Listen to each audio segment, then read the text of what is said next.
آج اس ٹھنڈ میں آپ کو اس لیے بلایا ہے کہ جو وچ ہنٹ جو مرکزی سرکار کا شروع ہو گیا تھا وہ اب عروج پہ پہنچنے کو آیا ہے. پچھلے 2 سال سے they have been looking around for my assets کہ کہاں مکان ہے, کہاں زمین ہے, کہاں کیا ہے. جب وہاں سے کچھ نہیں ملا تو اب انہوں نے جو ہمارے رشتہ دار ہیں, ہمارے دوست ہیں, ہمارے فیملی ممبرز ہیں, ہمارے کلیگس ہیں, ان کے ہاں چھاپے ڈالنا شروع کر دیا ہے. ای ڈی کا مس یوز ہو رہا ہے. ای ڈی این آئی اے ہے یا ای ڈی ہے, اٹ ہیز بین ویپنائزڈ. اس کو ہتھیار کی طرح استعمال کیا جا رہا ہے.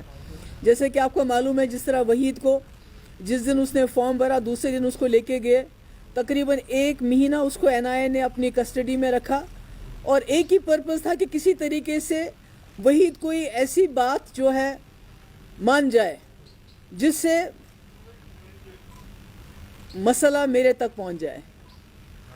کیونکہ کرپشن کے کوئی چارجز نہیں ہے تو اس لیے ٹیرر کے ساتھ ان کو اٹیچ کر دو. تو اس کے بعد اس کو 1 مہینہ ٹارچر کرتے, he was deprived of sleep, اس کو سونے نہیں دیتے تھے. کو 200-250 لوگوں نے اس کی انٹروگیشن کی, صرف کہ آپ مان جاؤ. اگر آپ مان جاؤ گے تو آپ کو وٹنس بنا دیں گے اور باقی آپ کو چھوڑ دیں گے. اسی قسم کی باتیں چلتی رہی. تو اس کے بعد جو ہمارے رشتہ دار ہیں, ہمارے کلیگس ہیں, آج بھی آپ نے سنا ہوگا کہ ہمارے ہاں وہ الطاف کام کرتے تھے جو وہ اصل میں دہلی میں ریلویز میں کام کرتے ہیں. آج اس کے گھر میں چھاپا مارا, اس کو ای ڈی نے بلایا. دوسری انجم فاضلی جو ہماری ایک ایم ایل اے بھی تھی, she is also a friend of mine, اس کے گھر میں یہاں بھی چھاپا مارا اور دلی میں بھی چھاپا مارا. کل کوئی وجہ بتائے ہوئے 2 دن پہلے نعیم صاحب کو, سرتاج صاحب کو, منصور صاحب کو اور بشیر میر کو وہاں سے اٹھا کے لے گئے. اور اٹھا کے لے گئے میں اس لیے کہہ رہی ہوں کہ کوئی آرڈر نہیں تھا. There was no preventive detention order کہ جو ان کو دیا ہو ہاتھ میں, کوئی سمن نہیں, کوئی ایرسٹ وارنٹ نہیں. اٹھا کے لے جاتے ہیں اور کہیں رکھتے ہیں. اور اس کے بعد یہاں کچھ مجھے معلوم نہیں کون ہے وہ پریس والا, میں اس کا نام نہیں لینا چاہتی ہوں, اس نے شروع کیا جی منی لانڈرنگ میں ان کی پوچھ تاچھ ہو رہی ہے. آج تک ان سے کوئی بات ہی نہیں کسی نے کی. ایک تو بجبیڑا تھانے میں ہے اور نعیم صاحب یہاں ایم ایل اے ہاسٹل میں, اور بشیر میر کو کہیں وہیں رکھا ہوا ہے. تو میں نے اس لیے بلایا کہ میں آپ سے کہنا چاہتی ہوں کہ مجھے کئی بار کنوے کیا گیا کہ آپ جو ہے اپنے فیوچر کے بارے میں سوچ لیجئے, جموں کشمیر کی فکر کرنا چھوڑ دیجئے آپ. چونکہ میں اس بات پہ آمادہ نہیں ہوئی, میں کوئی بہت بڑی ہستی نہیں ہوں, میں کچھ بہت بڑا جموں کشمیر میں کوئی بہت بڑا مسئلہ میرے ہاتھوں سے حل نہیں ہو سکتا ہے. مگر جو جموں کشمیر کے مظلوم لوگوں کی آواز ہے, جو جموں کشمیر کے لوگوں کا 370 کی وجہ سے جو یہاں لوگوں کو دن دہاڑے ایک ڈاکہ ڈالا گیا, اس کی آواز میں نے اٹھائی ہے اور آگے بھی اٹھاتے رہوں گی. تو میں آپ کے مادھیم سے, آپ کے ذریعے سے, جو انہوں نے این آئی اے ہو, ای ڈی ہو, سی بی آئی ہو, اس کو انہوں نے اپنے ہتھیار بنائے ہوئے ہیں. حالانکہ they are very serious agencies, they are suppose to investigate very serious charges. آپ امیجن نہیں کریں گے یہ لوگ اتنے گر گئے ہیں کہ مفتی صاحب کے مقبرے کو بھی ابھی آڈٹ کر رہے ہیں کہ وہاں جو مقبرہ پنا وہ پیسہ کہاں سے آیا. ایک انسان جس نے ان کے ساتھ ہاتھ ملایا, ایک بڑے مقصد کی خاطر ان پہ بھروسہ کیا, آج جب کہ وہ اس دنیا میں نہیں ہیں تو ان کے مقبرے, ان کے جو مقبرہ ہے وہاں پر اس پہ بھی آڈٹ چل رہا ہے کہ وہ جو ہمیں انفارمیشن مل رہی ہے.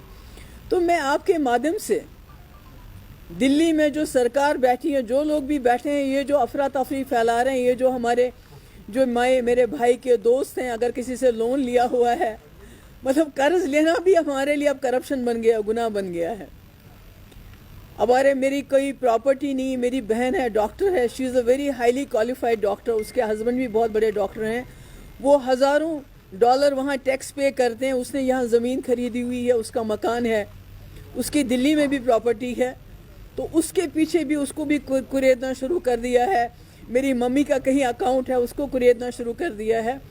تو یہ بی جے پی جو ہے ان کے پاس کوئی پولیٹیکل دلیل نہیں ہے.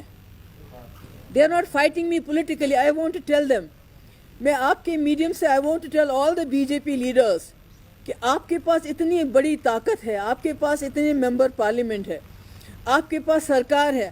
اگر آپ کو فائٹ کرنا ہے مجھ سے تو پولیٹیکلی فائٹ کرو. Fight me politically, not through NIA, ED and CBI. اگر مجھ سے جنگ لڑنی ہے تو پولیٹیکلی لڑو مجھ سے, زمین پہ قدم رکھ کے لڑو. یہ آسمانی کبھی NIA, کبھی ED کے چھاپے, کبھی CBI کے چھاپے, اس میں کیا ملے گا آپ کو؟ میرے پاس کیا ہے؟ اگر ہوتا تو آپ میرے والد کے مقبرے کی جا کے وہاں جانچ نہیں کرواتے کہ یہ کتنے کا بنا ہے, یہ کہاں سے بنا ہے, اگر میرے پاس کوئی پراپرٹی ہوتی. تو میرا کہنے کا مطلب یہ ہے کہ چونکہ they have nothing to stick to me as far as corruption is concerned, so they have tried to connect me to terror funding, کہ پتہ نہیں ہمارے کوئی ملیٹنٹس کے ساتھ تعلقات ہیں, پھر ہم ان کو پتہ نہیں شاید مدد کرتے تھے. یس, جو ملیٹنٹ کی فیملیز تھی, مفتی صاحب جب پہلی بار چیف منسٹر بنے, جو ملیٹنٹ مارے گئے تھے, جو مر گئے تھے, جو جاں بحق ہوئے تھے, ان کی فیملیز کو ہم باضابطہ اکاؤنٹس کے ذریعے, بینک اکاؤنٹس کے ذریعے ہم ان کی مدد کرتے تھے. یہ میں آج بھی کہتی ہوں اور یہ کل بھی میں کہوں گی. پر یہ دوسری طرف سے ہم کو ملیٹنٹ کے ساتھ کنیکٹ کرنا, وحید کو ٹیرر فنڈنگ کے ساتھ کنیکٹ کرنا, یہ بالکل نا انصافی ہے, ان کی بزدلی ہے. They are cowards. ایک لیڈی کے ساتھ اگر ان کو لڑنا ہے تو مقابلہ کریں نا. کیا نا مقابلہ انہوں نے بھی میدان میں, وہاں منہ کی کھانی پڑی ان کو.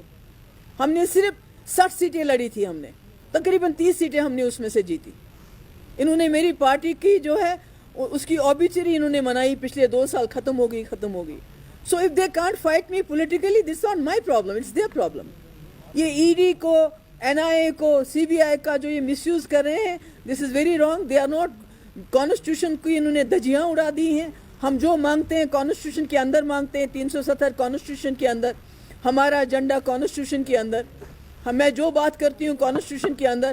مگر جہاں تک جموں کشمیر کے ڈگنیٹی کا سوال ہے, یہاں کی عزت کا سوال ہے, یہاں کی عزت نفس کا سوال ہے, جموں کشمیر کے مسئلے کا سوال ہے, محبوبہ مفتی کبھی خاموش نہیں رہے گی. چاہے یہ اس سے زیادہ, چاہے مجھے نہیں معلوم, میں بھی ہو سکتا ہے یہ آپ کی اور میری آخری پریس کانفرنس ہو, مجھے نہیں پتا کس وقت آ کے یہ مجھے اٹھا کے لے جائیں, کیونکہ آلریڈی ہمارے کئی لیڈر لے گئے ہیں. ان کا کوئی بتاتے نہیں ہے کیوں پکڑا ہے. DC صاحب سے آپ پوچھو, وہ بتاتے نہیں ہیں. سری نگر کے DC سے پوچھا, نعیم صاحب کی بیٹی نے, کچھ نہیں بتاتے ہیں. پولیس سے پوچھتے ہیں, کچھ نہیں بتاتے ہیں. کہتے ہیں جی آپ کو پریونٹیو ڈیٹینشن میں بند کیا ہے, بھائی آرڈر دو, وہ آرڈر نہیں دیتے ہیں. تو بالکل لالیسنس ہے. سو آئی ایم ٹیلنگ, میں گورنمنٹ آف انڈیا کو, BJP کی جماعتوں کو کہنا چاہتی ہوں کہ اگر آپ میں دم ہے تو میرے ساتھ پولیٹیکلی فائٹ کر لیجئے. اپنی یہ جو آپ نے بنائی ہیں, اپنی رکھیلے بنائی ہوئی آپ نے, NIA کو, CBI کو, ED کو, جو آپ نے اپنی مسٹرس کی طرح آپ ان کو استعمال کرتے ہیں. ابھی دیکھیں ممتا بنرجی, جو ریزسٹ کرتا ہے, اسٹوڈنٹس ریزسٹ کرتے ہیں, ان کو ٹکڑے ٹکڑے گینگ کہہ کے جیلوں میں ڈالا جاتا ہے. ایکٹیوسٹ NGOs کوئی کام کرتے ہیں, ان کو جیلوں میں ڈالا جاتا ہے. آپ کے اس وقت جو مسلمان نکلے CIA کے خلاف, ان کو پاکستانی کہہ کے رائٹس کروائے, ان کو جیل میں ڈالا. آج آپ کے کسان, ہمارے سردار بھائی, دوسرے بھائی وہاں بیٹھے ہیں, ان کو کہتے ہیں یہ خالستانی ہیں, ان کو ریٹس ڈال رہے ہیں. آپ نے سنا ہوگا کہ کئی یونینز کے ہاں انہوں نے ریٹس ڈالے, اور آج دن کو ہمارے کئی جو ہمارے کولیگس ہیں, جاننے والے, ان کے ہاں ریٹ ڈالے گئے ہیں. تو میں دوبارہ یہ دہرانا چاہتی ہوں, if you have to fight, اگر آپ میں جرت نہیں ہے کہ آپ ایک عورت کے ساتھ پولیٹیکلی فائٹ کر سکتے ہیں, تو مجھے لگتا ہے ان کو چوڑیاں پہن کے گھر میں بیٹھنا چاہیے. they have no business to be ruling this country. جب یہ قانون کی دھجیاں اڑا رہے ہیں, کانسٹیٹیوشن کی دھجیاں اڑا رہے ہیں, جو ہماری ایجنسیز کو ہیں ان کو مس یوز کر رہے ہیں. I don't think کہ ان کے پاس کوئی مورل اتھارٹی ہے. انہوں نے جو بھی قانون لاتے ہیں, لوگ سڑکوں پہ CAA کیا, کانسٹیٹیوشن کے خلاف تھا, لوگ سڑکوں پہ آ گئے. 370 کو غیر آئینی طریقے سے ہٹایا, جموں کشمیر کو ٹیررائز کر کے یہاں کے لوگوں کو خاموش کر کے رکھا ہے. اسی طرح کسانوں کے خلاف لا لایا, آج لاکھوں تعداد میں لوگ کسان سڑکوں پہ ہیں. سب ختم کر دیے انہوں نے, اس ملک کی بربادی کر دی. مگر اگر مجھ سے لڑنا ہے, let them fight me politically. میری فیملی کو, میرے دوستوں کو, میرے کلیگز کو اس میں استعمال نہ کرے. اگر مجھے پکڑنا ہے, اگر مجھے بند کرنا ہے, they should come straight to me, not go to my family, not go to my party people.